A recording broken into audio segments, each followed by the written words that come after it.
নমস্কার বন্ধুরা, welcome back to my channel WB dream tuition. আজ তোমরা সকলেই এনএমএস স্কলারশিপ তোমরা দিয়ে এলে পরীক্ষা ওয়েস্ট বেঙ্গলে, গভর্নমেন্ট অফ ওয়েস্ট বেঙ্গল। তো তোমাদের আশা করি সকলের পরীক্ষা খুব ভালো হয়েছে।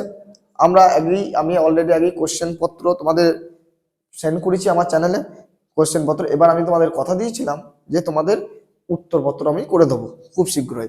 দেখো, আমি তোমাদের প্রথম জীবনবিজ্ঞান স্যাটের জীবনবিজ্ঞানের একটা পাঠ করে দিয়েছি। আজ তোমাদের স্যাটের ভূগোলের একটা পাঠ তোমাদের আজ করে দিচ্ছি। যে এরকম পাঠ করে ভূগোল, ইতিহাস, জীবনবিজ্ঞান, ভৌতবিজ্ঞান এগুলো সবই আমি আস্তে আস্তে করে দেবো। ম্যাটারটাও করে দেবো। ম্যাটারটা আমি খুব চেষ্টা করছি খুব শীঘ্রই ম্যাটারটা আমরা সলভ করে তোমাদেরকে দিয়ে দেওয়ার।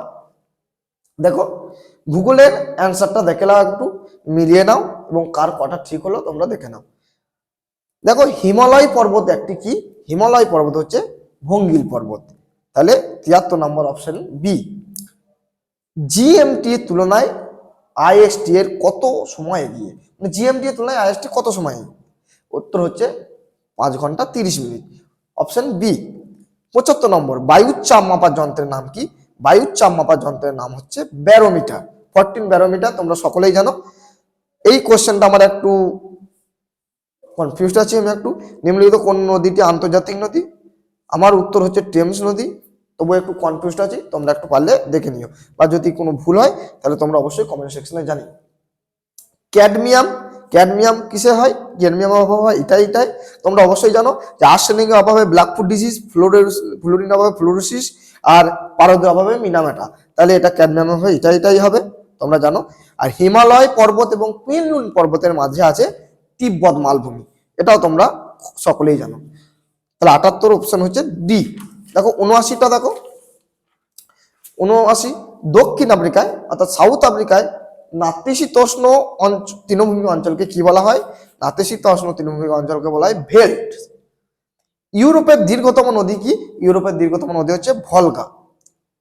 Journey to the centre of the earth, এই বইটি কে লেখেন? জুলে ভার্ন। এটা তোমরা সবাই জানো। 81 বি। একটি মৃত আগ্নেয়গিরির উদাহরণ, an example of dead volcano is Popa. তোমরা জানো 82 এর অপশন ডি পোপা। একটি রূপান্তরিত শিলার উদাহরণ মার্বেল। রূপান্তরিত শিলা তোমরা সকলে জানো মার্বেল। তাহলে 83 নম্বর অপশন হচ্ছে অপশন ডি। ক্যারিবিয়ান সাগরের সৃষ্ট ঘূর্ণবায়ুকে বলা হয় হ্যারিকেন। এটা খুবই একটি উল্লেখযোগ্য বা খুবই ইম্পর্টেন্ট একটা প্রশ্ন, যে প্রচুর বছর এনএমএস স্কলারশিপে পড়েওছে। তাহলে ক্যারিবিয়ান সাগরের সৃষ্ট ঘূর্ণঝড়কে বলা হয় হ্যারিকেন। দেখো, তারপর ম্যাকারেল আকাশ। ম্যাকারেল আকাশ হচ্ছে সিরোকিউমুলাস, এটা তোমরা সকলেই জানো। তাহলে ম্যাকারেল আকাশ বলে যখন সিরকুমুলাস মেঘে আকাশ ছোঁয়া যায়।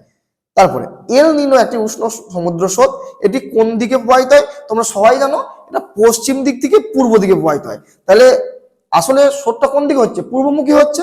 তার জন্য এটাকে আমাদের অপশন সি আছে, মানে পশ্চিম দিক থেকে পূর্ব দিকে প্রবাহিত হয়। তাহলে আমাদের পূর্বমুখী হচ্ছে, তার জন্য এটা অপশন সি উত্তর। ভুটানের প্রধান নদী কি? মানস।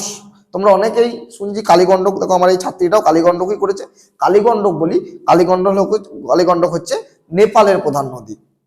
পৃথিবীর ব্যস্ততম বিমানবন্দর হচ্ছে আটলান্টা। ব্রাজিলের কফি বাগিচাগুলি সাধারণত যে নামে পরিচিত তাকে বলা হয় ফাজেন্দা। অস্ট্রেলিয়ার আশ রক যে শিলা দ্বারা গঠিত সেটা হলো বেলে পাথর। দেখো, তোমাদের ভূগোলের প্রশ্নপত্র খুব সহজেই আমরা শেষ করে ফেললাম, খুব সহজেই আমরা সলিউশন করে ফেললাম। তোমরা সকলেই জানাবে যে ভূগোলে তোমাদের কত মার্কস হলো। ধন্যবাদ।